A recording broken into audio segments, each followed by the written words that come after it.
Bem-vindos à nossa aula de revisão. Hoje a gente vai ter revisão sobre o conteúdo para a nossa primeira prova. A nossa revisão ela vai ser toda direcionada pelo estudo dirigido. Então, eu vou pegar as questões do estudo dirigido e vou debater essas questões com vocês utilizando os slides de apoio da disciplina. Então, a primeira questão é a seguinte: descreva, a questão que está aqui, ó. Descreva como os neurônios motores comandam a contração da musculatura esquelética. Então, essa é a nossa primeira questão. Essa primeira questão, ela está aqui, ó. Ela está nessa apresentação. Então, a gente viu nessa apresentação como que ocorre a despolarização de membrana e a comunicação, a junção neuromuscular. Então, quem comanda o músculo esquelético estriado, músculo estriado esquelético, a se contrair é um neurônio motor, né? Eu posso fazer até um estímulo artificial ali, como a gente viu na eletroestimulação, mas fisiologicamente quem comanda a musculatura esquelética é um neurônio motor. A gente tem alguns detalhezinhos, algumas pequenas exceções, mas isso a gente não trabalhou na fisiologia do exercício. Então, vamos lá. Esse neurônio motor que vocês estão vendo em tela aqui, esse neurônio, para ele comandar a fibra muscular, ele precisa primeiro despolarizar a sua membrana.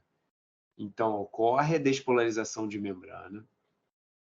Essa despolarização de membrana, ela trafega ao longo de todo esse neurônio até o terminal nervoso, que é o que está aqui nessa imagem. Então, a gente tem o neurônio motor, tem sua membrana despolarizada. Essa despolarização de membrana, lá no final, provoca um influxo de cálcio, fazendo com que essas vesículas realizem a exocitose. O que é a exocitose? A exocitose é a eliminação, a retirada, a colocação para fora do conteúdo das vesículas. Então, essas vesículas elas contêm um neurotransmissor. Esse neurotransmissor é a acetilcolina. Tá? Depois vou voltar a tudo isso falando lá das definições. É a acetilcolina. A acetilcolina ela vai sair desse neurônio por exocitose e vai interagir com o receptor lá na membrana da fibra muscular.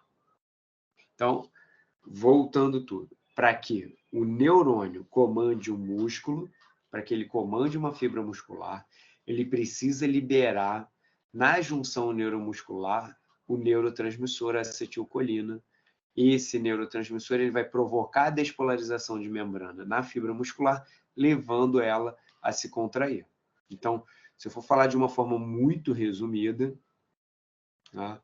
Para responder aqui ao nosso estudo dirigido, a nossa primeira questão, assim, descreva como os neurônios motores comandam a contração da musculatura esquelética. Você vai falar o seguinte, o neurônio, vamos supor que fosse uma questão discursiva, né? Essa é uma questão discursiva.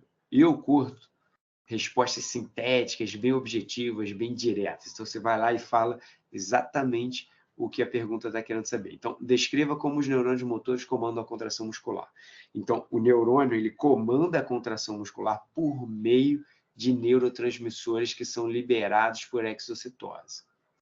A sinalização para essa exocitose ocorre por meio do influxo de cálcio no terminal nervoso, derivado da despolarização de membrana, que foi propagada até o terminal nervoso. Ponto. Posso falar dessa maneira, ou seja, eu estou indo de trás para frente. Ou eu posso falar num outro sentido. Para que o neurônio motor consiga comandar a fibra muscular, primeiro ele precisa se despolarizar, a despolarização precisa se propagar até o terminal nervoso. Chegando no terminal nervoso, ocorre um influxo de cálcio que leva à exocitose do neurotransmissor, que nesse caso é a acetilcolina. A acetilcolina, ao cair na junção neuromuscular, provoca a despolarização da membrana da fibra muscular e leva à sua contração. Ponto. A resposta sintética é essa, né? Sérgio, essa sintética está muito longa. O que é o núcleo dessa resposta? O núcleo dessa resposta é o neurotransmissor. O neurônio comanda o músculo por meio da liberação de neurotransmissor. Essa é a resposta mais sintética, mais superficial que a gente pode ter. Então, o que ele faz? Libera neurotransmissor, esse neurotransmissor provoca a contração na fibra muscular. Aí volto aqui no chat e pergunto para vocês. Galera, dúvida? Lá no estudo dirigido, foi mais ou menos por aí que vocês seguiram?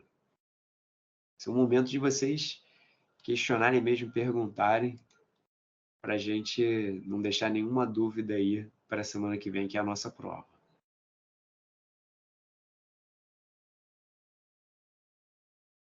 O silêncio sepulcral do chat me mostra que a galera tá seguindo junto comigo. Eu tô escutando aí que você está falando sobre o neurotransmissor que é liberado por exocitose. Isso. Então, ó. Tô prestando atenção, pô. Só que é porque filha fica aqui rindo aí, fica meio complicado, mas eu escutei. Então, vamos lá. Primeiro evento. Esse neurônio, ele despolariza a sua membrana. Vou aprofundar a resposta. O que eu estou explicando agora, eu estou ampliando essa resposta, estou aprofundando mais, estou falando de outras questões. Tá? A resposta em si já foi. Agora eu vou aprofundar um pouco mais outros pontos. Você está montando o quebra-cabeça da resposta. Isso. Vamos lá. A despolarização de membrana, como vocês estão vendo aí na imagem, essa imagem ela veio lá do vídeo que eu mostrei para vocês na aula, que vale a pena. O link está na apresentação para vocês darem uma acessada de novo nesse vídeo. Né? Esse vídeo está lá dublado, né? Dublado por um amigo meu, a dublagem está direitinho, a explicação está certinho. Tá? Então, ó, primeiro evento, entra sódio no neurônio. Isso provoca a despolarização, porque no repouso, essa fibra, essa membrana, essa membrana, ela está polarizada, ou seja, ela está negativa em relação ao meio extracelular. Entra sódio pela abertura de canais de sódio, voltagem dependente, então ocorreu a variação de voltagem, o sódio vai entrar, esse influxo de sódio ele ocorre sem gasto nenhum de energia, por quê? Porque o sódio está mais concentrado fora da célula do que dentro, está mais concentrado fora do que dentro, porque a bomba de sódio e potássio fez isso, que é essa bomba aqui, ó. Que é essa bomba em azul, que coloca ó, sódio para fora da célula e potássio para o interior. Então, sódio foi para fora da célula, potássio foi para o interior da célula. Quando o canal de sódio, voltagem independente, se abre, que é o que eu estou mostrando aqui, o sódio entra porque está mais concentrado fora do que dentro. Isso provoca a despolarização, que é essa variação de voltagem. Variou a voltagem.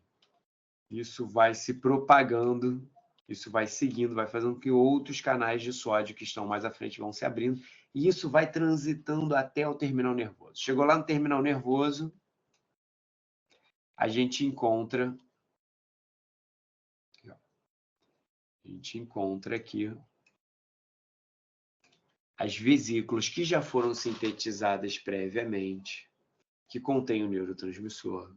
Essas vesículas elas vão fazer a remoção desse neurotransmissor, vocês vão colocar esse neurotransmissor para fora, por um processo que a gente chama de exocitose, ou seja, jogar para fora. Exo para fora, então é uma citose para fora. Né?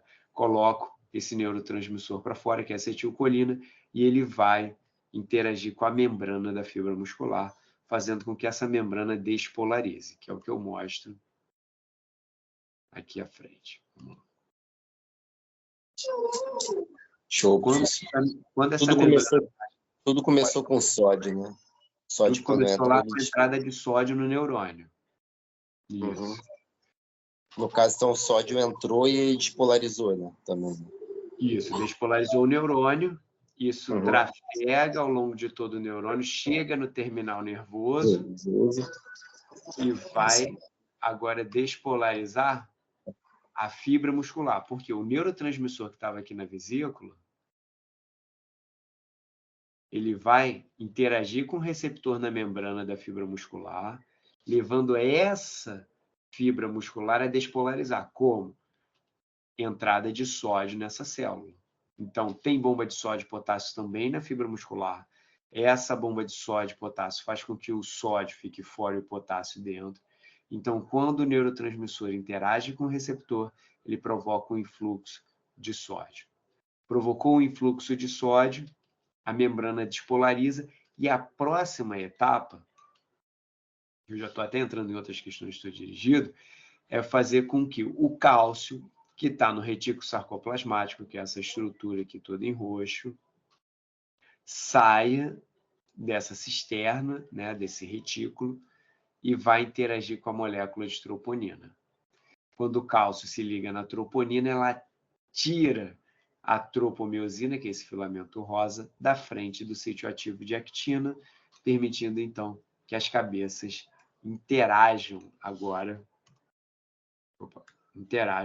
com o sítio ativo e façam a contração. Então, para ter a contração, eu preciso que o cálcio que está no retículo sarcoplasmático vá para o citoplasma e interaja com a troponina. Aí eu tenho a contração acontecendo. Não? Vamos voltar lá no estudo dirigido. Então, para ter a contração muscular, eu preciso obrigatoriamente despolarizar a membrana da fibra muscular. Despolarizo essa membrana, o cálcio que está no retículo sarcoplasmático, ele sai para o citoplasma, ele vai em direção ao citoplasma. Por quê? Porque ele está muito concentrado lá dentro. Porque existe uma bomba, que é a bomba de cálcio, que concentra o cálcio todo no retículo sarcoplasmático. E aí o que vai acontecer? Abriram os canais de cálcio. O cálcio sai do retículo sarcoplasmático, vai lá no citoplasma e interage com a troponina, que está aqui, ó.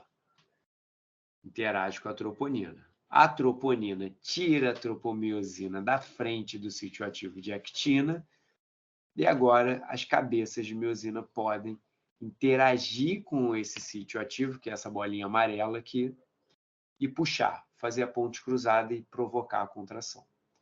Quando eu não quero mais contrair o músculo, é só eu parar de estimulá-lo, porque a bomba de cálcio coloca o cálcio todo de volta para o retículo sarcoplasmático. Sem cálcio ligado na troponina, a tropomiosina volta a ficar na frente do sítio ativo, não tem mais onde essa cabeça de miosina aqui se ligar e a fibra relaxa. Então, na prática, o que a gente faz? A gente estimula a contração e quando a gente para de estimular a contração, o relaxamento vem. A gente não estimula o relaxamento, a gente estimula a contração, para de estimular a contração, o relaxamento acontece. Então, na segunda questão, a gente tem o seguinte, tá? Quais são os locais onde ocorre quebra de ATP durante a atividade física? Então, durante a atividade física, o local que mais gasta ATP, galera, essa revisão está muito direcionada para a prova. Então, vamos lá. Onde eu tenho maior gasto de ATP na contração muscular? É aqui, ó. É essa cabeça de miosina. Por quê? O que ela faz? Ela é uma ATPase. Ela quebra ATP. Ela quebra ATP para quê? Para que ela tenha força para se ligar no sítio ativo e puxar. Então, a cada ciclo, a cada interação dessa cabeça de miosina com o sítio ativo, eu tenho um ATP sendo gasto. Então, eu vou gastar um ATP para cada cabeça de miosina, para cada interação que ela tiver. E são muitas interações, são muitas cabeças. Então, no caso, quando você está tendo essa contração aí, a cabeça da miosina está gastando ATP, quando ela para, ela armazena em ADP? Eu posso entender dessa forma.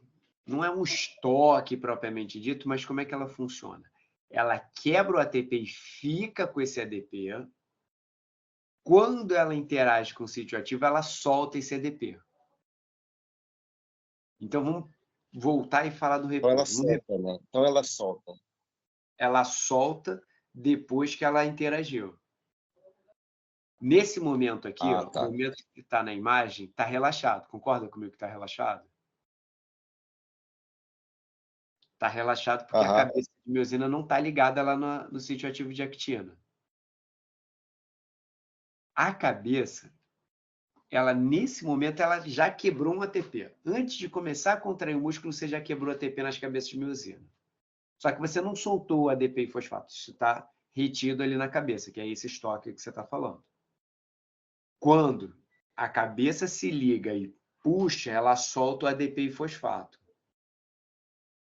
Para ela se ligar a um novo sítio ativo de actina, ela precisa de mais um ATP. Então, enquanto eu não tenho um outro ATP ali, ela não solta. Então, ela quebra o ATP, fica com ADP e fosfato. Então, ela está potencialmente pronta para se ligar. Falta o quê? Encontrar o sítio ativo. Encontrou o sítio ativo, ela se liga, puxa, e aí ela vai soltar esse ADP e fosfato. E quando ela tiver um novo ATP para quebrar, ela vai soltar o sítio ativo de actina e vai se ligar mais à frente. E aí o ciclo continua. Esse é o local onde tem mais gasto de ATP. É o único? Não. Mas é o local onde tem mais gasto de ATP, porque isso é muito intenso. E quanto mais massa muscular você tiver, mais energia você vai gastar. E é claro, mais força você vai conseguir realizar, mais movimento. E depois que aquele ADP ela solta, o que acontece com ele? Ele volta. O que vai acontecer com ele? Esse ADP, depois que ele é solto, ele precisa ser renovado. Como que ele vai ser renovado? Ele vai ser renovado por alguma via metabólica. Por exemplo, glicólise. É porque essa imagem não mostra, mas aqui, para sair ATP, eu preciso entrar com ADP e fosfato. Eu posso produzir ATP no ciclo de Krebs, que é o ciclo do ácido cítrico, ou eu posso produzir aqui, na cadeia transportadora de elétrons, que também é chamada de cadeia respiratória, é onde eu tenho muito gasto de... onde eu tenho muito gasto, não, onde eu tenho muita produção de ATP. Aqui é onde eu mais produzo ATP. Só que eu dependo de oxigênio, então é uma via aeróbica. Isso já vai adiantar a gente lá numa outra questão do estudo dirigido. Então, voltando ali ao nosso estudo dirigido. Onde eu tenho gasto de ATP? Eu tenho gasto de ATP. Primeiro, gasto de ATP. Onde eu gasto energia na contração muscular? Nas cabeças de miosina, onde eu tenho mais gasto de energia. Disparado, é o que mais gasta. Depois, eu tenho gasto em outros locais que estão associados à contração. Por exemplo, eu gasto ATP na bomba de cálcio. Toda vez que tiver bomba é porque eu estou gastando ATP. Bomba de cálcio, bomba de sódio e potássio. Também tenho gasto de ATP aqui. Bomba de sódio, bomba de cálcio e bomba de sódio e potássio. São outros dois locais que eu tenho um gasto de ATP. Então, os três locais com maior gasto de energia durante a contração muscular ou associados à contração muscular. Cabeça de miosina, disparada é o que mais gasta. Bomba de cálcio e bomba de sódio e potássio. Bomba de sódio, potássio e bomba de cálcio não param de gastar energia em momento algum. Só que, logo após a contração, quando eu estou relaxando o músculo, o gasto de energia nessas duas bombas sobe. E durante, efetivamente, a contração, o encurtamento do sarcômero, é na cabeça de miosina que eu tenho o maior gasto de ATP. Então, sendo bem objetivo aqui na resposta, quais são os locais onde ocorre quebra de ATP durante a atividade física? Durante a atividade física, o local com maior gasto de ATP, com maior quebra de ATP, cabeça de miosina. Tem gasto de ATP na bomba de cálcio e na bomba de sódio e potássio também. É o momento onde tem maior gasto? Não, nessas bombas não, e sim na hora do relaxamento. Tá? Mas existe algum gasto de ATP sim nessas bombas durante a atividade física. Até porque, quando eu falo atividade física, a gente associa atividade física com contração muscular, mas atividade física é contração muscular ordenada. Eu vou contrair, relaxar de forma coordenada, bem organizada. Por exemplo, eu quero pegar a garrafa e beber água, para fazer esse movimento. Depois eu vou devolver a garrafa para a mesa. Para eu fazer esse movimento, eu preciso contrair o bíceps e depois relaxar o bíceps. Porque se eu só contrair o bíceps, eu não tenho atividade física. Eu tenho só contração muscular. Agora, a atividade física envolve um movimento completo. Eu vou pegar a garrafa, vou beber e vou devolver. Na atividade física, vou correr. Jogando futebol, handebol, basquete, ou correndo na praia, ou correndo para saltar, não importa. Estou fazendo uma corrida. Eu contraio e relaxo músculos de forma ordenada. Então, na atividade física, eu tenho gasto de energia, tenho gasto de ATP na cabeça de miosina e também nas bombas de sódio, potássio e na bomba de cálcio. Então, se essa fosse uma pergunta objetiva lá para marcar xizinho ali, você ia procurar cabeça de miosina, bomba de sódio e potássio e bomba de cálcio. O neurônio gasta energia durante a atividade física? Sim, com certeza. Porque ele precisa despolarizar essa membrana, ele precisa fazer toda essa comunicação, ele precisa produzir neurotransmissor, então tem gasto energético também ao longo de outros processos, mas aí lá no neurônio. Na fibra muscular, eu tenho bastante gasto de ATP nesses três locais. Cabeça de miosina, bomba de sódio e potássio e bomba de cálcio também. Até porque para relaxar esse músculo, eu preciso colocar o cálcio de volta para o retículo sarcoplasmático. Então, eu tenho um gasto ali, um gasto inclusive bem importante. Dúvidas?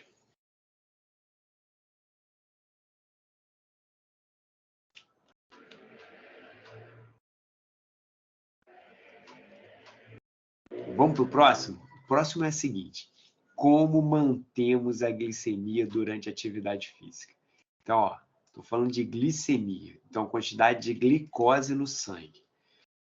As questões elas estão bem ordenadas, né? Então, eu comandei na primeira questão o músculo a contrair, na segunda eu entendi onde gasta energia durante a atividade física, na terceira eu quero saber como que esse ADP e fosfato que estão sendo formados, eles vão ser renovados. E aí a gente já viu que eles vão ser renovados por meio de vias metabólicas, que a gente viu resumidamente aqui. Então, a gente viu as vias relacionadas com lipídios, com carboidratos e com proteínas. Se eu estou falando de glicemia, eu estou falando dessa parte aqui da imagem. Estou falando da quantidade de glicose no sangue, então faixa normal de glicose no plasma. Então, se eu quero manter a glicemia, significa que eu quero manter essa piscina, quero manter esse pool.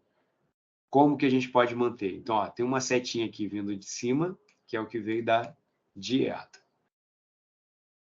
Então, na atividade física, não faz muito sentido uma alimentação durante a atividade física, né? Usualmente não. A gente tem pequenos consumos, não vou ter uma refeição ali, vou ter um intratreino, um repositor hidroeletrolítico, isso pode acontecer. Então, durante a atividade física, aqui, como mantemos a glicemia durante a atividade física? Como que a gente vai manter a chegada de glicose no sangue durante a atividade física? Uma das possibilidades é o consumo de carboidratos durante essa atividade. Repositor hidroeletrolítico ou até mesmo gel de carboidrato, algum alimento que a pessoa consuma durante a atividade física. Em prova, como vocês não são da nutrição, eu não vou enviesar por esse caminho, tá? A correção não vai seguir por esse caminho. Citei isso daqui, mas vocês são da fisioterapia, então vamos deixar isso aí destacado. O que é mais relevante para a gente aqui? O que é mais relevante para a gente é como que eu vou produzir glicose. Como que o meu corpo metabolicamente vai produzir glicose para manter essa glicemia. Então, uma opção é a primeira opção é pegar o glicogênio que está no fígado, quebrar esse glicogênio para produzir glicose, que é o que eu estou mostrando aqui, ó. Glicogênio sendo quebrado para jogar a glicose para o sangue. Quem faz isso? Fígado. Só o fígado faz isso. Tá? Depois eu vou dar a resposta certinha da pergunta. Tá? Outra opção é o que vem aqui do lado. Ó. Eu produzo glicose a partir de aminoácidos que vieram da onde? Das proteínas do corpo. Então, para a fisioterapia isso é mais importante. Ó. Se eu tenho uma atividade física que ela está durando um período de tempo longo, se as reservas desse atleta tá baixa, eu vou ter mais quebra de proteína do corpo para manter a quantidade de aminoácidos, e esses aminoácidos vão ser, inclusive, utilizados para a produção de glicose. Então, o que significa isso? Que eu estou quebrando proteína do corpo, de um modo geral, proteína do músculo, proteína de várias células, de várias estruturas. E isso aumenta o risco de lesão. Uma atividade física que está durando muito tempo, numa intensidade submáxima, ela tem um perfil muito catabólico.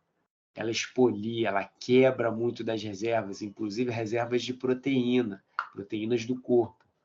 Resultado, eu aumento o risco de lesão.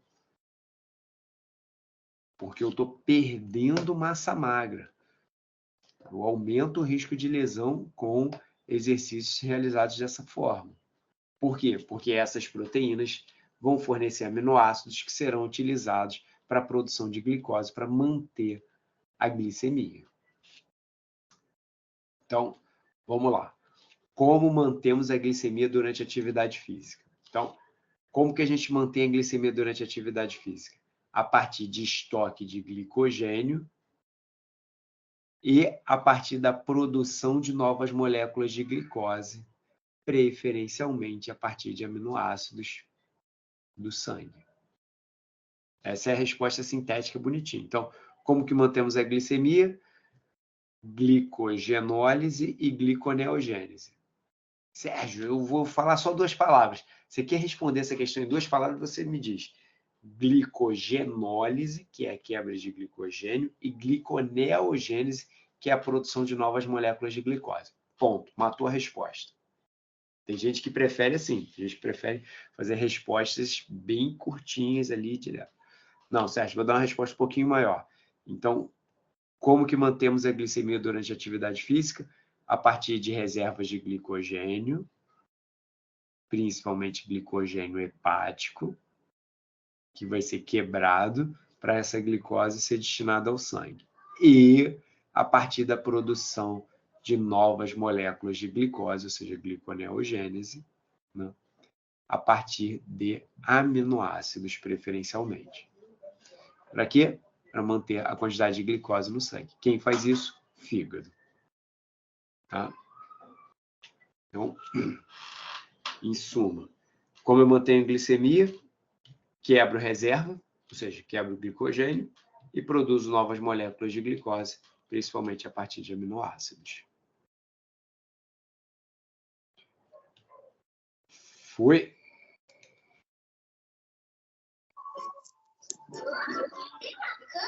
Para mim não foi não, porque eu não pude escutar agora, porque minha filha fez besteira aqui. Eu não escutei nada durante 5 minutos. Ó, o resumo da resposta é o seguinte. Tá bom. Como que eu mantenho glicemia? A partir de glicogênio que está acumulado no fígado, ou seja, a reserva de glicose na forma de glicogênio, e a partir de produção de novas moléculas de glicose, tendo como substrato aminoácidos. Então, gliconeogênese e glicogenólise. Tá? Vamos lá. Já pegando esse gancho, por que a quantidade de glicose no sangue diminui? Isso não estava no estudo dirigido, mas eu estou levantando essa questão. A quantidade de glicose no sangue diminui porque essa glicose está sendo utilizada na atividade física. Como que a glicose é utilizada na atividade física? Aqui, ó. A glicose, independente de onde ela está vindo, se ela veio de glicogênio, se ela veio do sangue, ela vai passar pela glicólise, que é a quebra de glicose. Vai levar a produção de piruvato, o piruvato vai para a mitocôndria, lá passa pelo ciclo do ácido cítrico e depois pela cadeia transportadora de elétrons. Então, se é uma atividade física anaeróbica. Isso aí eu estava lendo e vi, e sabia. Anaeróbica, essa glicólise ela provoca o acúmulo de lactato.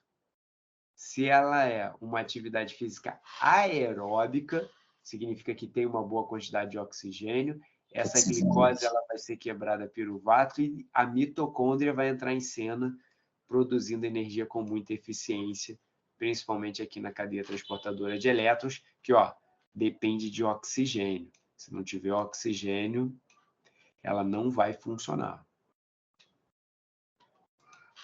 Isso, inclusive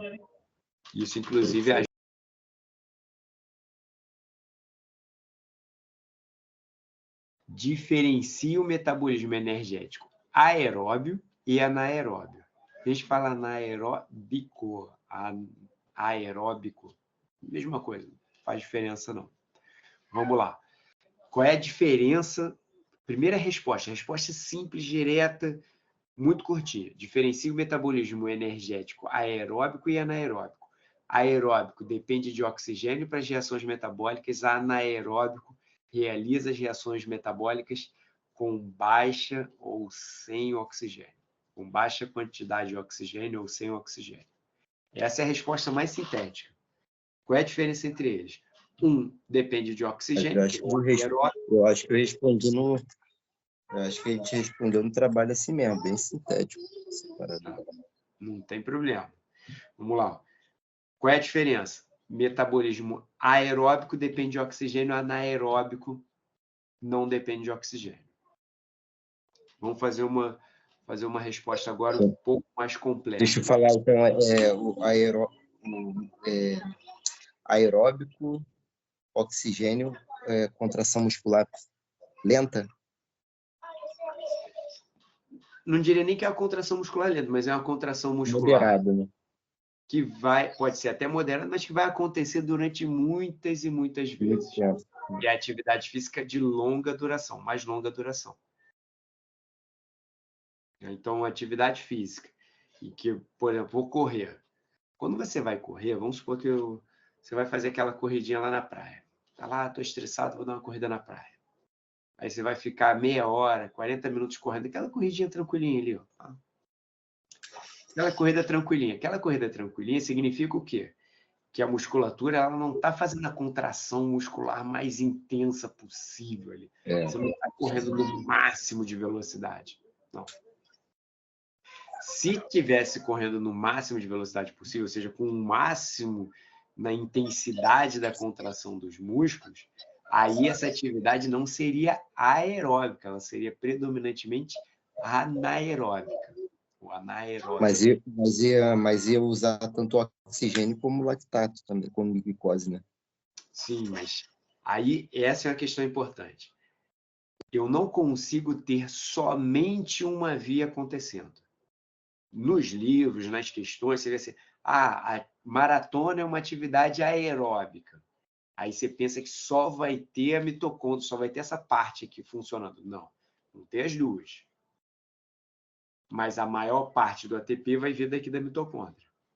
Você vê lá, corrida de 100 metros. Daqui a pouco eu mostro o slide com as modalidades. Corrida de 100 metros é uma atividade anaeróbica. Tudo bem. A maior parte do ATP vem daqui. Mas tem atividade mitocondrial acontecendo? Tem, mas a maior parte da energia está vindo da glicólise. Então, estou ali no sistema fosfagênio, na glicólise. A parte aeróbica está funcionando pouquíssimo. A gente em nenhum momento vai parar de realizar qualquer uma dessas vias metabólicas que a gente está vendo ali. O que a gente vai ter, alguns momentos em que eu vou estimular mais essas vias ou estimular menos essas vias. Então, eu tenho oscilação no quanto de ATP vem de cada tipo de via. Mas sempre vai ter um pouco de cada uma delas acontecendo. Então, ao pé da letra, sempre vai ter atividade aeróbica e anaeróbica ao mesmo tempo. Só que algumas atividades eu tenho muito mais ATP vindo de forma anaeróbica do que aeróbica. Em outras, como uma maratona, eu tenho muito mais aeróbica do que anaeróbica. Então, a forma, o tempo, o tipo de contração muscular vai influenciar diretamente nisso. Show de bola, show de bola. Show de bola. Vamos nessa. Então, ó, diferencia o metabolismo energético aeróbico e anaeróbico. Então, a gente já viu aqui que o aeróbico depende de oxigênio, o anaeróbico não depende de oxigênio. Ou seja, a maior parte da energia vem de glicólise no anaeróbico. Tá? E no aeróbico, a maior parte do ATP, a maior parte da energia, vem lá da mitocôndria, com o ciclo de Krebs e cadeia transportadora de elétrons, cadeia respiratória. Próxima questão. Por que o lactato pode ser usado como indicador de fadiga muscular? Então, ó, questão interessante para a gente também. Vamos lá, vamos voltar no nosso esquema aqui. O lactato, ele está sendo produzido proporcionalmente à taxa de glicólise. Vai ter mais lactato se eu tenho uma condição anaeróbica, ou seja, se eu estou numa contração muscular muito intensa ou se eu já estou atingindo o meu máximo ali, superando o meu VO2 máximo. E aí eu começo a produzir cada vez mais lactato. E esse lactato, ele veio de quem? Ele veio do piruvato. Piruvato que veio da onde? Da glicólise ou da quebra de alguns aminoácidos. Então, se a atividade física está tão intensa a ponto de eu precisar quebrar aminoácido, significa que o lactato ele vai me sinalizar isso. Ele vai me sinalizar o quão intenso está essa atividade, porque ele é produzido proporcionalmente à quebra de substratos energéticos como glicose e aminoácidos. Então, quanto mais intenso for essa atividade, quanto mais exfoliante, quanto mais degradante, exaustiva for essa atividade, mais lactato eu encontro. Por quê? Mais glicólise aconteceu, mais vias anaeróbicas, maior é a condição anaeróbica dessa atividade física. Então, isso é um negócio legal, porque lactato é fácil de mensurar. Eu lembro que na aula eu até mostrei o lactímetro para vocês. Né? Então, é relativamente barato, eu consigo identificar a fadiga desse atleta. É claro que a fadiga também pode ser identificada pela percepção de fadiga. Né? Posso perguntar para o sujeito, como é que você está? Ele fala, não, eu estou bem. Ele vai falar, pô, tá puxado, tá difícil, tá cada vez mais intenso. Pô, não estou mais aguentando. Se você fizer uma comparação desses relatos com o nível de lactato, você vai ver que quanto mais cansado, quanto mais exaurido está o atleta, maior é o nível de lactato dele. Então, por que o lactato pode ser utilizado como indicador de fadiga muscular? Porque numa contração muscular, num exercício intenso, num exercício extenuante, o lactato ele vai ser produzido em quantidades cada vez maiores. Por quê? Ele é derivado do piruvato. E ele vai se acumular em condições anaeróbicas, ou seja, em condições em que a oxigenação ela não está sendo suficientemente grande para levar esse piruvato para a mitocôndria. Estou dando uma explicação mais longa, mas de forma sintética. Por que o lactato é um indicador? Porque quanto mais intensa e prolongada for essa atividade, maior vai ser a produção de lactato, porque ela é proporcional ao metabolismo anaeróbico. Qual é o aparelho mesmo que vê esse nível de lactato? É o lactímetro. Lactímetro, né? Isso.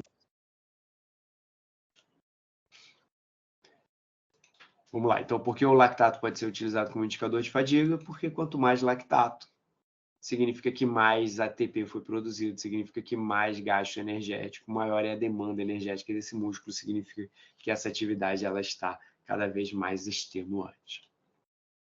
Então, bom, a próxima questão aqui ó, é qual é o papel da creatina no desempenho físico? Essa é uma questão que não teve uma imagem aqui para a gente, mas teve muito debate sobre isso. A gente conversou bastante sobre isso. Vou abrir a apresentação agora.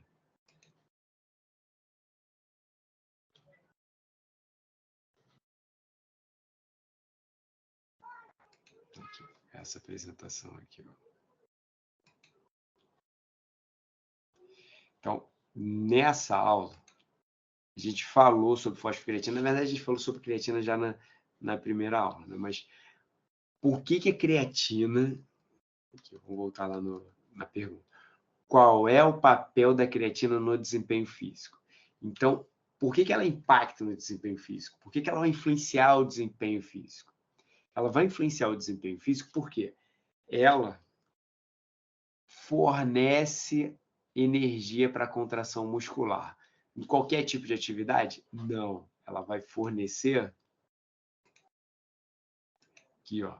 Ela vai fornecer em atividades de intensidade elevada e duração curta.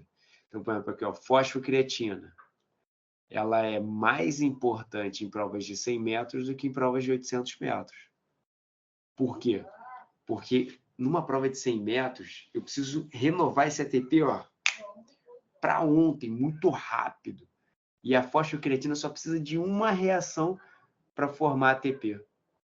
Ela está na forma de fosfocreatina, então creatina associada a fosfato. Uma reaçãozinha só, ela pega esse fosfato e coloca no ADP e forma o ATP. E aí a creatina fica solta. Então, é uma reação muito rápida e ela vai ser utilizada em provas muito rápidas, né? Então, por que ela impacta no desempenho físico? Porque ela é mais uma forma de fornecer, de renovar o ATP. Então, resposta sintética. Vamos lá aqui, ó. Qual o papel da creatina no desempenho físico?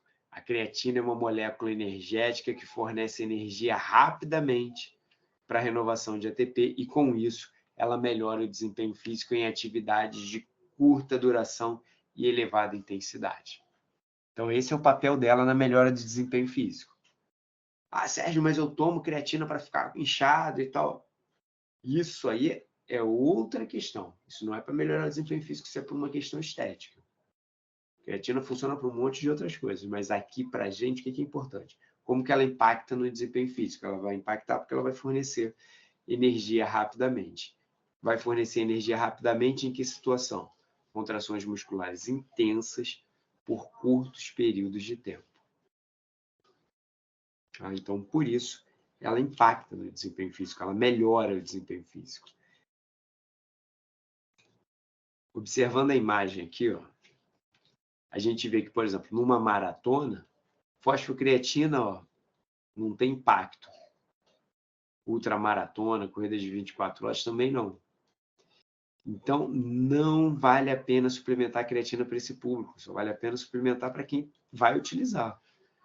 Vai impactar a creatina, fosfocreatina, a creatina vai impactar a melhora de desempenho físico numa maratona? Não, não vai. Então, ela vai melhorar o desempenho físico em algumas modalidades por fornecer energia rapidamente durante contrações musculares muito intensas. Vai melhorar para todo mundo? Não. Só para algumas modalidades. Tranquilo? Colegas. Tranquilão. Então, vamos lá. 7ª questão. Diferencie o metabolismo energético de uma atleta. Eu deveria ter colocado de um atleta aqui, não sei porque eu botei um atleta, mas vamos lá. De um atleta, um desportista e um sedentário, que estão correndo na mesma velocidade por 30 minutos. Então, é aquela questão que a gente trabalhou aqui, ó. Aqui nessa apresentação a gente viu várias vias metabólicas, conversamos sobre tudo isso. Mas quero dar um enfoque aqui para a gente.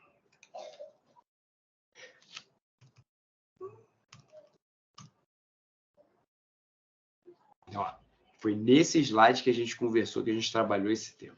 Tá? Então, vamos lá. Voltando à pergunta. Diferencia o metabolismo energético de um atleta, um desportista e um sedentário que estão correndo na mesma velocidade por 30 minutos. Então, notem que aqui eu falei de primeiros segundos, primeiros minutos e primeira meia hora. A pergunta aqui é na primeira meia hora, lá com 30 minutos. Então, vamos lá. Com 30 minutos, o que está acontecendo? Vamos analisar cada um dos três novamente, para depois a gente formular a nossa resposta. Então, eu quero saber sobre o metabolismo energético. Como que está sendo renovado o ATP de cada um deles aqui. Para o sedentário, o ATP ele não está sendo renovado expressivamente a partir de via aeróbica. Por quê? Porque a mitocôndria tem pouca enzima, ela não está adaptada ainda a essa atividade, tem poucos mediadores, a expressão gênica está pequena. Então, na primeira meia hora, a renovação de ATP, que é a questão, a renovação de ATP para o sedentário deriva principalmente de vias anaeróbicas. O que significa isso? Depende de glicólise. Aqui, ó, depende de glicólise. Então, ele está produzindo muito lactato, produzindo, portanto, muito ácido lático. Estou expandindo a resposta. Tá? Então, o que está acontecendo com ele? Ele está tendo dor no momento da atividade física. Com 30 minutos, ele sente dor. Por que ele sente dor? Ele sente dor porque ele está produzindo muito lactato. Porque ele não consegue, o sedentário não consegue oxigenar adequadamente essa fibra muscular que está trabalhando. Por quê? A capacidade cardiovascular está baixa, volume de sangue que ele consegue levar para o músculo não é proporcional à quantidade de energia que ele precisa produzir.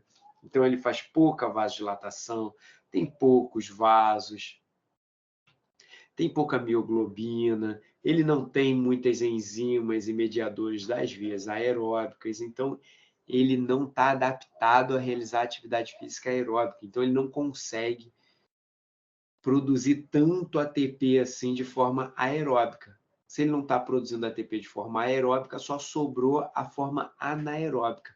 Forma anaeróbica leva a um aumento de lactato, que leva ao aumento de ácido lático.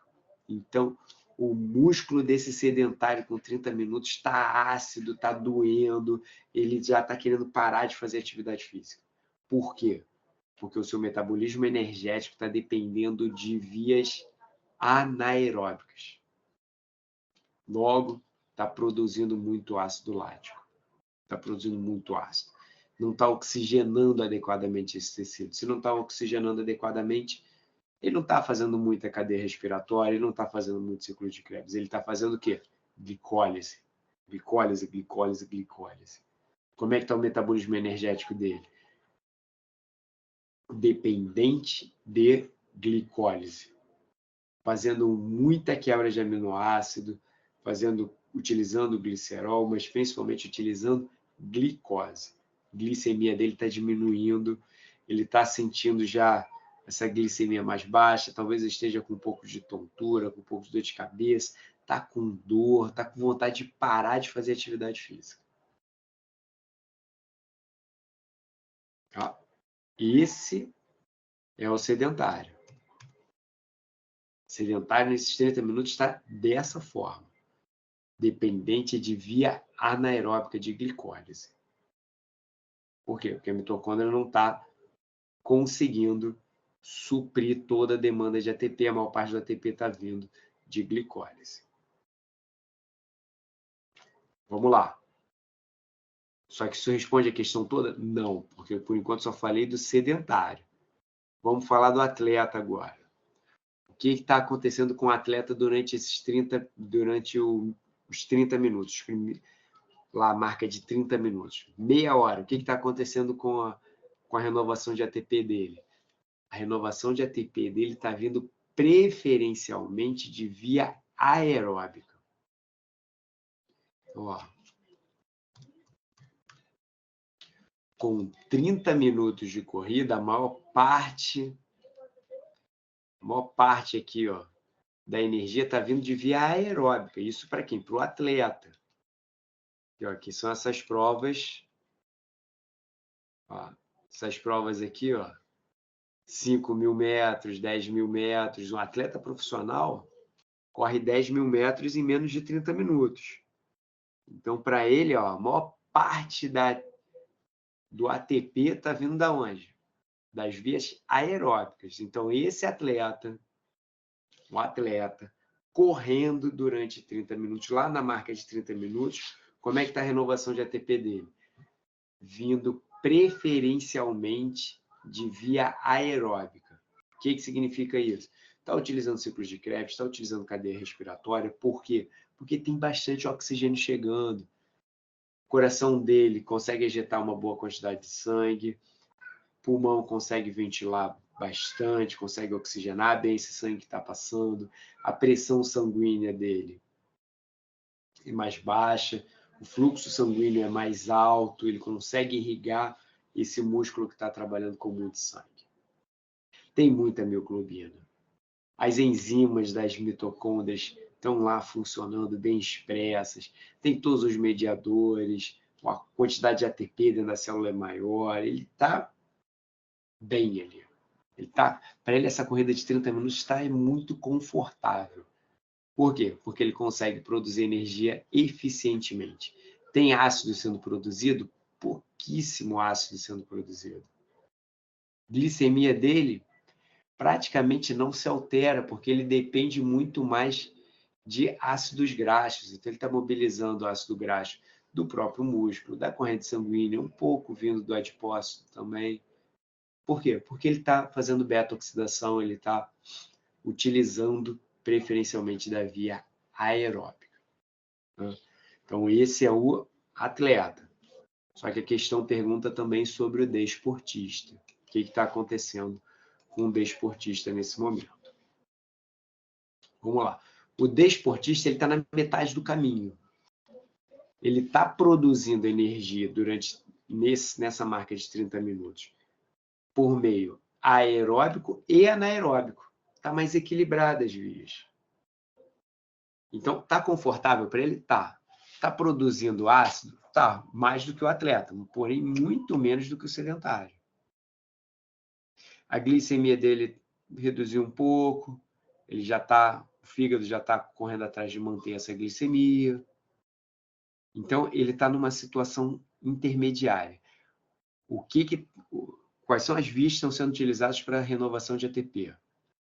Via aeróbica e via anaeróbica. Ambas estão sendo utilizadas. Se ele está na metade do caminho, então a gente já pode responder a questão. Vamos lá. Diferencia o metabolismo energético de um atleta, um desportista e um sedentário que estão correndo na mesma velocidade por 30 minutos. Então, o que está acontecendo nesse momento? Vou diferenciar. Sedentário está dependente de via anaeróbica. O atleta, de via aeróbica. O desportista, de ambas as vias. Anaeróbica e aeróbica. Então, a diferença no metabolismo energético deles são as vias que estão sendo utilizadas para produzir a maior parte de ATP. No sedentário, via anaeróbica. No atleta, via aeróbica. No desportista, ambas as vias estão sendo utilizadas. A resposta é bem simples, mas o conhecimento necessário para a gente produzir essa resposta é muito legal, porque vem lá de metabolismo, da quebra de glicose, das reações, mas a resposta é bem simples. Sedentário, predominantemente renovando ATP por meio de via anaeróbica. Atleta, predominantemente renovando ATP por via aeróbica. Desportista, um intermediário, renova ATP por via anaeróbica e por via aeróbica, nesse momento de 30 minutos. Aí você vai me falar assim, Sérgio, tá, com 30 minutos eu já entendi. Mas se você tivesse perguntado, por exemplo, o que está acontecendo nos primeiros 5 minutos, nos primeiros 3 minutos de corrida. Com esse tempo muito curto, com esses primeiros 2 minutos, 3 minutos ali, 1 minuto, primeiros segundos ali, no iniciozinho, bem no iniciozinho, o metabolismo energético de todo mundo está praticamente igual. No primeiro minuto, o que está acontecendo?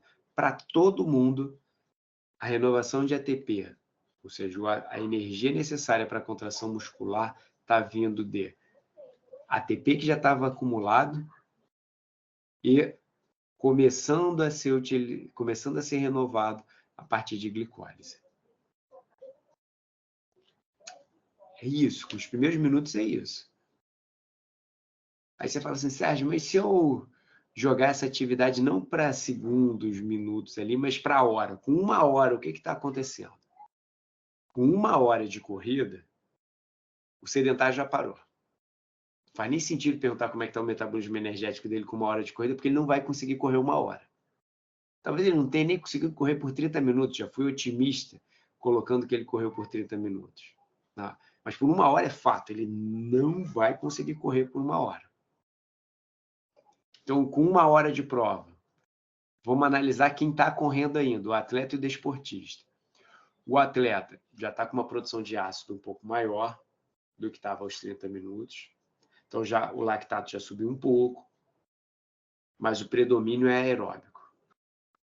Para o desportista, que antes estava equilibrado com 30 minutos, agora ele está mais dependente de via aeróbica do que anaeróbica, porque o tempo já está mais longo ali. A produção de ácido dele está maior do que no atleta. Então a glicemia está um pouco mais baixa, mas a dependência principal, a fonte principal de renovação de ATP para ambos é aeróbica. Só que com uma presença um pouco maior de anaeróbica para o desportista do que para o atleta. Isso com 1 hora. É claro, ambos correndo na velocidade que o desportista tolera. Porque se eu botar a velocidade do atleta, o desportista também já não está conseguindo mais correr por 1 hora. Não vai conseguir, não tem comparação. Pra vocês terem uma ideia, um atleta profissional de 10 mil metros, ele faz essa prova de 10 mil metros no tempo que um desportista faz 5 mil metros. É quase o dobro de diferença na velocidade. Pega aquela galera que está fazendo corrida de rua. Se botar os dois, o desportista de rua e o atleta profissional, para largarem juntos, quando o desportista chegar com 5 mil metros, o atleta profissional está lá nos 10 mil metros. Então, o que acontece ali? Para essa situação ser comparável, a velocidade de corrida tem que ser ditada por quem tem o menor condicionamento físico. Se eu botar essa questão aí com a velocidade do atleta, o desportista não ia estar mais correndo e o sedentário também já não tinha nem passado dos primeiros 3 minutos. Porque ele não vai conseguir tolerar muito mais do que isso correndo numa velocidade de atleta. E para ele vai ser tão intenso que ele vai ter tanta dor que não vai conseguir parar, que não vai conseguir correr e vai pedir para parar. Tá? Sei que eu viajei, eu fiz uma explicação toda grande, fui lá em outras situações, mas para essa questão eu acho que ficou claro. Com 30 minutos, correndo na velocidade do sedentário, né? O sedentário está renovando a ATP a partir de via anaeróbica, o desportista aeróbica e anaeróbica e o atleta aeróbica, né? Principalmente a partir dessas vias. Tá? Tudo certo? Vamos sair dessa apresentação aqui e vamos para a próxima. Aqui a gente ficou com mais gosto de fisiologia do exercício mesmo, tá? Menos cara de revisão de outras matérias. Vamos lá. Então, ó, 8ª questão. Quais são os princípios do treinamento físico? Então, quais são os princípios? Isso a gente viu aqui, ó. Princípio da sobrecarga, princípio da especificidade. Notem aqui, ó, tem outros princípios das diferenças individuais que a gente já conversou, tá? E a gente parou aí. Os princípios das diferenças individuais, os princípios da reversibilidade. Então, vamos lá. Princípios. Ó, vamos falar sobre cada um deles aqui, porque a gente não chegou. Então, vamos lá. Primeiro princípio, princípio da sobrecarga. Tá? Os dois principais estão aqui. Princípio da sobrecarga e princípio da especificidade. O princípio da sobrecarga me diz o seguinte, que se eu não sobrecarregar, se eu não aumentar os fatores relacionados com a percepção de esforço, ou seja, frequência, intensidade e duração, eu não vou estimular esse músculo, esse corpo, esse organismo a se adaptar. Se todo dia você corre na mesma velocidade, pelo mesmo tempo, você não tem o princípio da sobrecarga acontecendo. Seu corpo vai se adaptar depois de algum tempo àquela corrida. 2 meses, 3 meses, 4 meses, depende do quão distante você está de um bom condicionamento físico, né? Vai chegar um momento em que seu corpo não vai mais se adaptar. Ele já está adaptado àquela situação.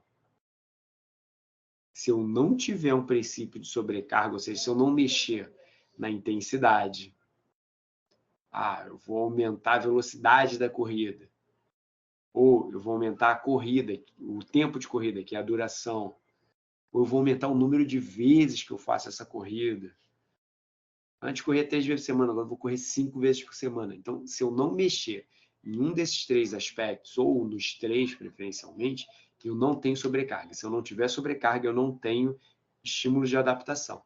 Tenho estímulo só de manutenção do que está. Isso vale para treinamento físico, mas isso vale para reabilitação também.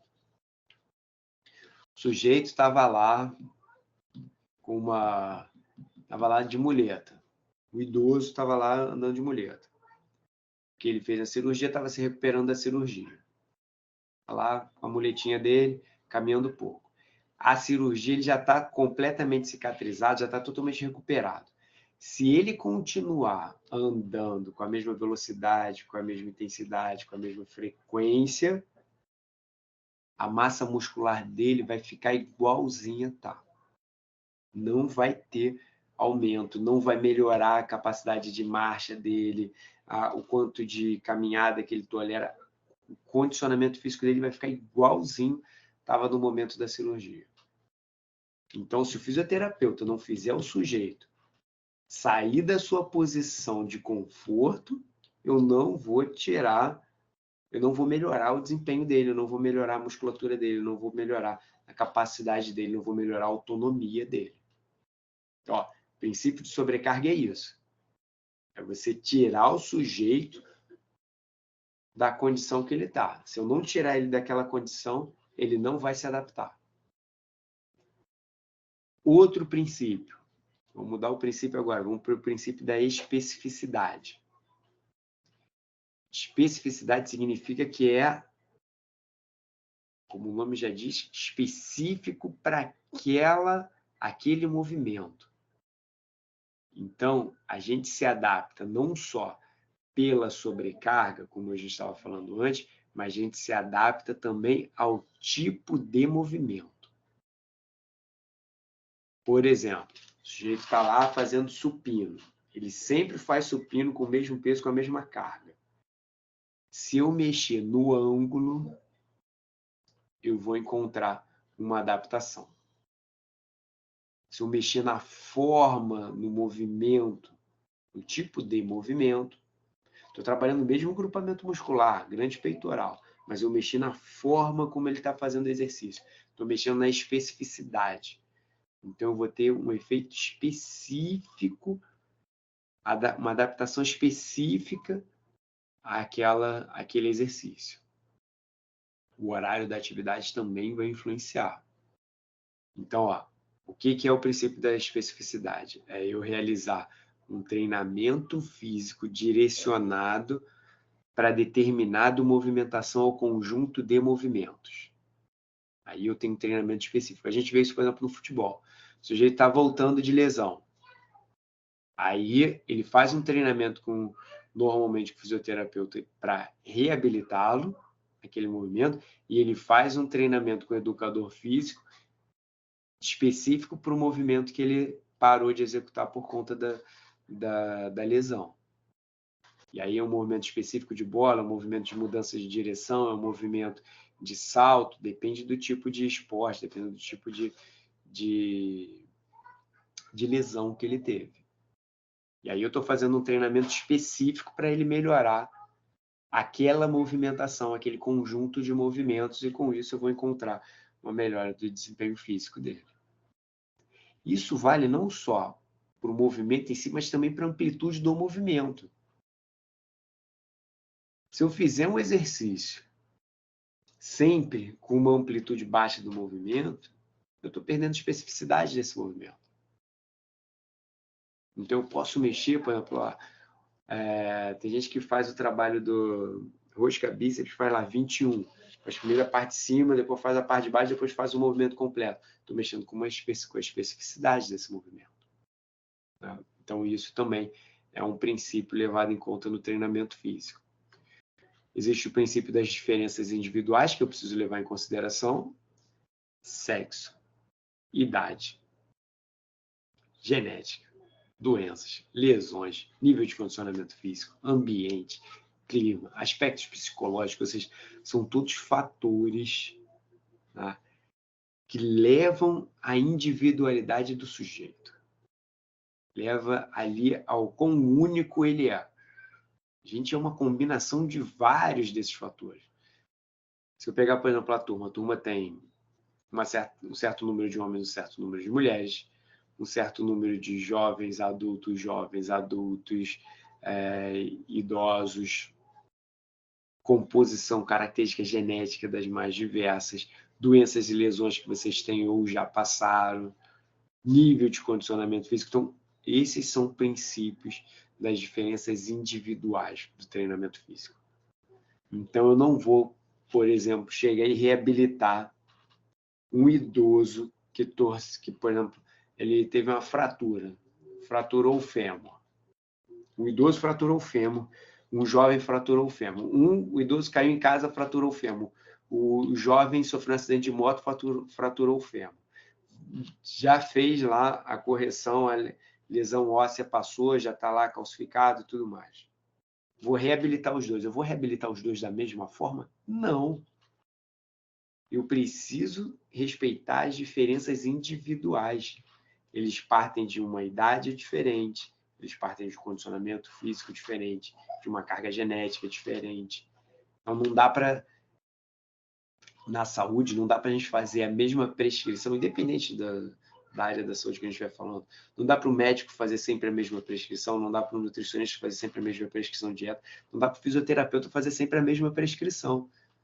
Eu vou pegar um adolescente, um idoso, um adulto, um homem, uma mulher, e vou colocar todo mundo para ser reabilitado da mesma forma? Alguém vai sair prejudicado nessa história. Com certeza, para alguém você está errando. Não tem como fazer exatamente a mesma prescrição. Eu estou falando da prescrição completa ali, eu não estou falando só de um equipamento, não estou falando da prescrição do equipamento, mas sim falando da prescrição completa. Não dá para ser igual para todo mundo. Ah, mas todo mundo teve o mesmo tipo de lesão. Tá ótimo, teve o mesmo tipo de lesão, mas as pessoas elas são diferentes, a gente precisa respeitar isso daí. Tá? Então vamos lá, o último princípio aqui, ó, é o princípio da reversibilidade. Preciso levar isso em consideração. O sujeito ele estava muito bem condicionado fisicamente, lesionou.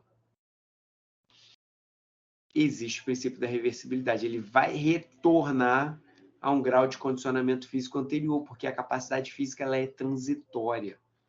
A adaptação que ele teve, todas as adaptações, que a gente ainda nem falou completo, mas todas as adaptações cardíacas, vasculares, pulmonares, musculares, todas essas adaptações, elas vão em níveis diferentes, como eu mostrei aqui nessa aula, né? Em níveis diferentes, elas vão retornar. É claro que vai ter uma questão temporal também, como a gente vê aqui na tabela. Ó. Opa. Então, ó, modificação de treinamento, de destreinamento a longo prazo e modificação percentual de destreinamento a curto prazo. É diferente. Aqui, ó, vou botar um aqui que é bem VO2 máximo. A longo prazo cai 18%, a curto prazo cai 8%. Então, esse é um outro princípio relevante. Tá? Vamos lá. Quais são os princípios do treinamento físico que a gente trabalhou na disciplina? A gente trabalhou 4 princípios. Ó, primeiro, sobrecarga. A gente já viu. Especificidade, individualidade e a reversibilidade. A gente trabalhou esses 4 princípios aí do treinamento físico. Claro que a gente está direcionado para o esporte, mas isso vale também para a questão da reabilitação do sujeito, a reabilitação principalmente muscular dele. Tá? Dúvidas aqui?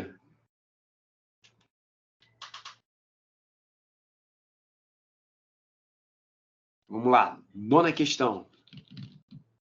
Vou falar da 9ª questão, depois a gente para um pouquinho para o intervalo e a gente volta com a 10ª. Vamos lá. 9ª questão. O que torna diferente o desempenho físico de uma adolescente, um homem sedentário, um desportista e um idoso desportista? Nessa aqui, ó, coloquei logo um exemplo de cada um. Tá? É claro que em prova eu não vou perguntar dessa maneira, né? Em prova eu vou comparar um adolescente com uma adolescente, um sedentário com um desportista, um idoso desportista com um não desportista. A gente vai fazer essas comparações aos pares ali. Né? Em prova, a comparação é aos pares, mas aqui no estudo dirigido, para a gente poder debater bastante, a gente vai ter todos eles para comparar. Então, vamos lá. Primeiro vamos falar dos adolescentes. Vamos lá. Ó. Então, ó, primeiro, o adolescente, menino e menina, que é essa primeira comparação aqui. Um menino e uma menina. Tem diferenças de desenvolvimento? Tem, e eu preciso levar isso em consideração. Primeira diferença é mudança de estatura. A variação na estatura. A variação da estatura da menina é anterior ao do menino, e a do menino vai a uma idade mais avançada. Então, o menino cresce mais do que a menina, porém a menina começa a crescer mais rapidamente numa idade mais precoce. Então, essa é a primeira diferença. Ganho de estatura é diferente de meninos e meninas. Outra questão que é, inclusive, mais relevante, mudança de composição corporal de adolescentes, de meninos e meninas. Tá? Meninas, como a gente viu aqui, ó, ganham aqui, ó, massa de gordura, ganham mais massa de gordura do que os meninos e ganham menos massa livre de gordura do que de meninos. Então, ganham menos massa magra e ganham mais massa gorda. Percentual de gordura, portanto, aumenta mais em meninas do que em meninos. E meninos oscila, mas praticamente não se altera muito. Em meninas, é o tempo todo ganho, tá? Desde o finalzinho da infância até o final da adolescência, continua ganhando, e a tendência ao longo da vida também é ganhar. Tá? Na vida adulta, a tendência é aumentar o percentual de gordura gradualmente ao longo de toda a vida. Estou falando em média, no geral. Tá? Então, diferença de meninos e meninas. Ganho de estatura é diferente. Composição do corpo é diferente também. Essa variação na composição corporal é diferente. Mais massa magra para meninos do que meninas, mais massa gorda para meninas do que para meninos. Resultado sobre o VO2 máximo. O VO2 máximo de meninos, ou seja, o máximo ali de consumo de oxigênio é maior do que de meninas a partir do final da infância e pré-adolescência e na adolescência, isso só se amplia. Tá? Força. não, aqui a gente já saiu de meninos e meninas, mas a força de meninos e meninas também é diferente, tá? Então, meninos, por ter mais massa muscular, vão ter mais força. Agora, se eu pegar um menino e uma menina com exatamente a mesma quantidade de massa muscular, a força esperada é igual, tá? Então, primeira parte da resposta, o que torna diferente o desempenho físico de uma adolescente e um adolescente. Então, ó, o que torna diferente?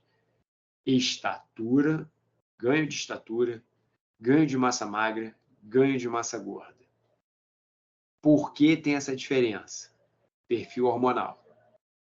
Tá? Então, o perfil hormonal é diferente, levando a mudanças de estatura, massa magra e massa gorda. Tá? Estatura, ganho inicial maior em meninas do que em meninos, porém meninos crescem por um período de tempo mais longo e chegam a uma estatura maior em média. Massa magra, aumento mais expressivo em meninos do que em meninas. Massa gorda, ganho maior em meninas e meninos é menor o ganho de massa gorda. Percentual de gordura, portanto, só oscila em meninos e em meninas continua crescendo. Agora vamos para o próximo passo. Um homem sedentário e um desportista. Depois a gente entra para os idosos. Vamos lá. Então, ó. Aqui, ó. Homens e mulheres a gente já viu, né? Então, ser sedentário e não ser sedentário, que é isso que a gente está apontando aqui. Vou dar um break daqui a pouco. Tudo bem. Então, ó, diferença entre sedentários e não sedentários. Tá? Então, sedentários e indivíduos treinados, que é essa parte aqui que a gente está vendo, ó, um homem sedentário e um desportista. O que torna diferente o desempenho físico deles, aqui a gente viu que existem mudanças. Então, ó, a composição corporal é diferente e a composição corporal é um dos fatores que mais impacta no desempenho físico, né? Então, a composição corporal de indivíduos treinados é diferente de indivíduos sedentários. Sedentários têm mais massa gorda e menos massa magra. Indivíduos treinados têm mais massa magra e menos massa gorda. Então, isso já gera uma diferença. As outras diferenças estão relacionadas com as adaptações ao treinamento físico. Então, ó, sei que a gente não aprofundou muito isso, porque isso a gente ainda vai trabalhar depois da prova, mas, né, e por isso, né, mas não, e por isso, em prova eu não vou aprofundar isso, tá? Vamos lá, mas dando uma boa resposta para vocês. Capacidade cardíaca é maior em indivíduos treinados, capacidade pulmonar também, capacidade vascular, reservas energéticas de fácil acesso para esse músculo utilizar, glicogênio intramuscular e triglicerídeo intramuscular maiores, enzimas das vias metabólicas mais ativas, maior teor de actina e miosina dentro da fibra muscular, mais mioglobina, mais elementos das vias metabólicas, não só enzimas, mas também os mediadores. Tá? Então, isso tudo faz com que o desempenho físico de um indivíduo treinado seja melhor do que um indivíduo sedentário, além da composição corporal. Né? Ah, Sérgio, mas eu conheço, eu tenho um amigo que é sedentário e ele, quando ele corre muito rápido e tal. Existem as variações individuais, por exemplo, genética, né? Existe a questão alimentar, talvez a composição corporal dele não seja classicamente igual a de um indivíduo sedentário, existem outros fatores, mas em linhas gerais, em média, quando eu considero esses fatores individuais em média, o que a gente tem são as adaptações ao exercício físico e a composição corporal como os dois principais grandes grupos de fatores que influenciam no desempenho físico. Composição corporal e adaptação ao treinamento físico. No indivíduo sedentário, essa adaptação não aconteceu, então ele tem mais dificuldade de realizar o mesmo tipo de atividade. que foi o que a gente, inclusive, viu quando comparamos sedentário, desportista e atleta na questão anterior, né? 2 questões atrás. Agora, vamos lá. O último é o idoso desportista com o sedentário, que foi o que a gente viu aqui, ó. Em ambos, com o envelhecimento, tá? Um idoso sedentário e um idoso treinado, desportista, em ambos a gente vai encontrar queda de desempenho físico. Porém, o que faz com que o desempenho físico dele seja diferente é que o indivíduo treinado, ele parte de um condicionamento físico mais alto. Tem queda? Tem. Como a gente vê no gráfico aí, tem queda no desempenho físico? Tem. Só que essa queda no desempenho físico, por ele ser treinado, acontece mais tardiamente e parte de valores mais elevados. A principal diferença é essa. Tem queda de desempenho físico no indivíduo sedentário? Tem, só que essa queda ela é precoce e ela não só parte de um valor mais baixo de desempenho físico, mas o valor, a mudança, ela é maior. Então, a queda de desempenho físico de um indivíduo sedentário é maior do que de um indivíduo treinado. E, além disso, o indivíduo sedentário ele parte de um condicionamento físico inferior e começa a perder desempenho físico mais precocemente. Ou seja, é tudo pior. Os 3 aspectos. Ó, parte de um valor mais baixo. Está aqui. Ó. Partiu de um valor mais baixo. Além disso, vou dar o zoom aqui para ficar mais fácil a visualização. Ó. Ele parte de um valor mais baixo. Começa a cair mais cedo. Então, ó, aqui a queda mais significativa vem aqui na frente, ó, vem na casa de 50 a 60 anos. No sedentário já começa na casa dos 30 aqui, ó.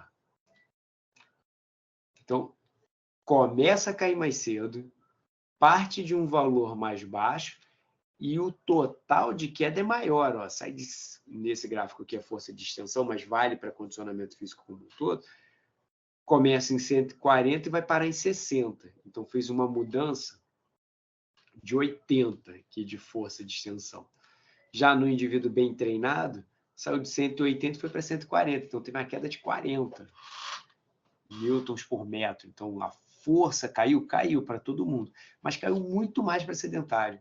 Caiu muito mais cedo e partiu de valores mais baixos também para o sedentário. Então, por isso que a gente vê, a gente consegue entender essa diferença aí num idoso sedentário no idoso treinado. Não estou nem falando de atleta. Indivíduo treinado, no indivíduo desportista, por exemplo. Vamos resumir tudo aqui, ó. O que torna diferente o desempenho físico de um adolescente, um homem sedentário, um desportista e um idoso desportista. Para os adolescentes, ganho de estatura é diferente. Composição corporal, a mudança de composição corporal é diferente. Homem sedentário e desportista. Posição corporal e adaptação ao treinamento físico. Idoso desportista e idoso sedentário. O grau inicial de condicionamento físico é diferente. O início da queda de desempenho físico é diferente. Quanto que cai o desempenho físico é diferente. Resumidamente, essa é a resposta na nossa 9ª questão. Dúvidas? Não, tranquilo. Tranquilo? Vamos fazer o seguinte, vamos dar um intervalinho. Vou beber uma água, vou no banheiro, comer alguma coisa ali rapidinho. A minha mulher já me convocou, né? E o pessoal que me conhece sabe que eu sou pau mandado mesmo, ela manda em mim, manda, desmanda, minha voz é só a última, sim senhora. Então, vou ali embaixo, vou comer alguma coisa rapidinho com ela, daqui a 15 minutinhos 15, 20 minutinhos no máximo, estou de volta para a gente dar continuidade com a nossa revisão. Bom, vamos nessa, vamos retornar à nossa apresentação. A gente está finalizando aqui o estudo dirigido e, coincidentemente, também finalizando a nossa aula. Vamos lá. Décima questão. A 10ª questão é defina os termos abaixo. Então, a gente tem aqui até a letra L, né? Vamos definindo cada um dos termos e finalizando aqui a nossa revisão. Vamos nessa, galera. Você que está aí de bobeira, está só com fone de ouvido, já se concentra novamente aqui na aula. Vamos finalizar essa nossa revisão e depois eu vou conversar um pouquinho com vocês sobre, especificamente, a nossa prova, para vocês terem uma ideia de que está tudo dentro do controle. Vamos nessa. Então, ó, primeiro termo a ser definido, actina. O que é actina? Ó, actina é uma proteína contrátil. Primeiro, eu vou sempre fazer a definição simples. Então, actina, proteína contrátil. Miosina. A próxima é miosina. Então, actina é o filamento contrátil, ou seja, é um dos filamentos contráteis, que está ligado, ancorado ao disco Z. E na actina, a gente encontra os sítios ativos, que é o local de ancoragem, é o local de ligação da miosina, que já é o item B. Miosina, o que é miosina? Miosina é uma proteína contrátil. Na sua ponta, na cabeça da miosina, a gente tem uma ATPase, ou seja, a gente consegue quebrar a ATP e se ligar no sítio ativo de actina. Depois dessa ligação, a gente tem a ponte cruzada, favorece que força a contração do músculo, o encurtamento do sarcômero e, portanto, o encurtamento do músculo, a contração do músculo. Então, actina e miosina são proteínas contráteis. Essa é a definição mais simples. Tá? Como que funciona a actina? A actina tem um sítio ativo, miosina tem a cabeça que se liga no sítio ativo e puxa. Troponina. A troponina é uma proteína que, ao receber cálcio, ela expõe o sítio ativo de actina. Ela tira o filamento de tropomiosina da frente do sítio ativo. Então, troponina. Troponina é uma proteína que, ao receber cálcio, vai modular a contração muscular. Melhor dizendo, troponina é uma proteína que modula a contração muscular. Como? Ao receber cálcio, ela expõe o sítio ativo de actina, retirando a tropomiosina da frente. Tá?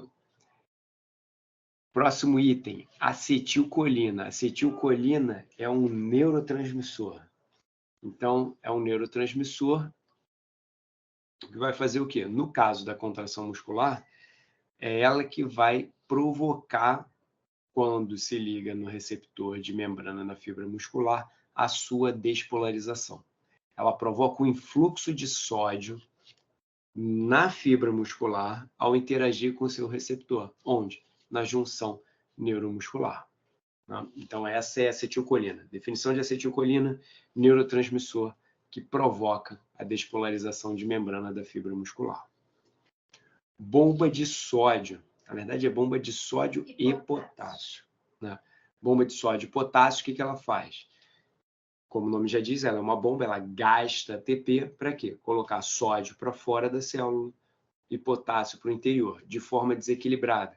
3 de sódio para fora e 2 de potássio para o interior, fazendo com que a membrana fique negativa. Então, a bomba de sódio e potássio ela é responsável pela polaridade da membrana em repouso.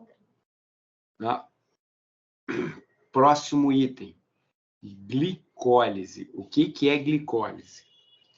Glicólise é uma via metabólica produtora de ATP anaeróbica. O que ela utiliza como substrato? Principalmente glicose, mas pode utilizar glicose, frutose, galactose, de 3 carbonos, glicerol. Pode usar glicerol também para acontecer. Como que ela funciona? Não vou nem perguntar isso em prova, tá? Mas o que é glicólise? Glicólise é um conjunto de reações metabólicas que produzem ATP a partir de hidrocarbonetos, a partir de estruturas de carboidratos, na ausência de oxigênio. Então, glicólise, resumidamente, é uma via metabólica produtora de ATP na ausência de oxigênio, ou seja, independente de oxigênio, uma via anaeróbica de produção de ATP. Beta-oxidação. O que é a beta-oxidação? Beta-oxidação é a quebra do ácido graxo para a formação do grupamento acil, né? Esse é um detalhezinho que não precisa, né? Para que ocorra o ciclo do ácido cítrico. Tá? Então, beta-oxidação é o início da degradação do lipídio, do ácido graxo especificamente, para a produção de energia. Então, beta-oxidação, via metabólica de degradação de ácidos graxos para a produção de ATP. Ciclo do ácido cítrico. Então, o ciclo do ácido cítrico é a via que ocorre depois da beta-oxidação. O que ela faz? Ela produz ATP e produz prótons que serão utilizados, produz moléculas energéticas que serão utilizadas na cadeia respiratória. Então, é uma etapa intermediária entre a beta-oxidação e a cadeia transportadora de elétrons. Produz ATP, então é uma via metabólica produtora de ATP dependente de oxigênio. Então, a definição mais bonitinha é essa. Via metabólica aeróbica, portanto, dependente de oxigênio, que ocorre aonde? Na mitocôndria. Tá? Lipólise. Lipólise é a quebra de lipídios. Tá? Mais especificamente, a quebra de triglicerídeo em ácido graxo, 3 ácidos graxos e glicerol. Lipogênese. Lipogênese é o processo contrário. É a formação de triglicerídeos. Proteólise. Como o nome já diz, é a quebra de proteína. E, por fim, fosfocreatina. Fosfocreatina, a gente viu lá numa outra questão do estudo dirigido, é uma molécula de creatina associada ao fosfato, que fica acumulada dentro da célula muscular, pronta para liberar essa energia para que ocorra a renovação de ATP em contrações musculares intensas de curta duração. Galera, essa gravação vai ficar pesada para você ouvir depois. Vamos lá. Fala, Alex. Tá bem resumida aí, tá maneiro. Ó, tá só ouvindo. A nata da disciplina está aqui. O cerne da disciplina que a gente trabalhou até agora está aqui. Tá? Bom, o estudo dirigido vocês já entregaram. Já fiz a revisão baseada no estudo dirigido. Agora eu vou parar aqui o meu compartilhamento de tela.